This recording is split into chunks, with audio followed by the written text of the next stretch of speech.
పిల్లలకి వాటర్ అనేది 6 మంత్స్ తర్వాత ఇవ్వచ్చు. అది కూడా 6 మంత్స్ టు 12 మంత్స్ వరకు ఎక్కువ వాటర్ అయితే ఇవ్వకూడదండి. మేబీ ఫార్ములా ఫీడ్‌లో గానీ, కొంచెం వాటర్ అంటే మంచి వేడి చేసిన నీళ్ళు కొంచెం కలపొచ్చు.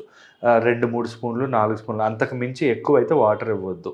ఇంకోటి 6 మంత్స్ లోపల పిల్లలకి 100కి 100% అసలు వాటర్ ఇవ్వాల్సిన అవసరమే లేదు. అసలు ఇవ్వకూడదు. ఎందుకు ఇవ్వకూడదు అన్నది మనం తెలుసుకుందాం.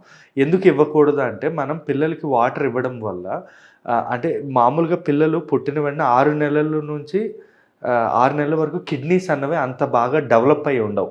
అంటే అప్పుడప్పుడే డెవలప్ అవుతూ ఉంటాయన్నమాట. సో కిడ్నీస్‌కి మనం వాటర్ ఎక్కువ ఇవ్వడం వల్ల ఆస్మోలారిటీ వల్ల కిడ్నీలు మీద ప్రాబ్లం పడి దానివల్ల ఏంటంటే బ్రెయిన్‌లో వాటర్ వచ్చే అవకాశం ఉంటుంది. అది బేబీ ప్రాణానికే ప్రమాదం. లేదా వాటర్ తాగిపోయడం వల్ల పిల్లలకి ఆ కలుషితమైన వాటర్ కానీ వేరే రకమైన కారణాల వల్ల నిమోనియా వచ్చే అవకాశాలు ఉంటాయి. నిమోనియాతో కూడా పిల్లలకి ప్రాణానికే ప్రమాదం అయ్యే అవకాశం ఉంటుందన్నమాట. సో ఎటువంటి పరిస్థితిలో కూడా 6 నెలల లోపల పిల్లలకి వాటర్ అనేది అస్సలు ఇవ్వకూడదు. ఎందుకు అంటే మనం ఇచ్చే మిల్క్‌లో కూడా మిల్క్ ఫీడ్‌లో కూడా 70% వాటర్ అనేది ఉంటుంది. న్యూట్రియంట్స్ కూడా ఉంటాయన్నమాట ఈ మిల్క్‌లో. సో మీరు అనవసరంగా వాటర్ ఇవ్వడం వల్ల సరిగ్గా న్యూట్రియంట్స్ కూడా బేబీకి అవ్వదు. అండ్ ఆల్సో కడుపు అనేది నిండిపోవడం వల్ల మనకి పాలు కానీ న్యూట్రియంట్స్ తీసుకోవడం కూడా బేబీకి ఇబ్బంది అవుతుంది. అందువల్ల మనం వాటర్ అనేది పిల్లలకి 6 మంత్స్ లోపల పిల్లలకి ఇవ్వకూడదు.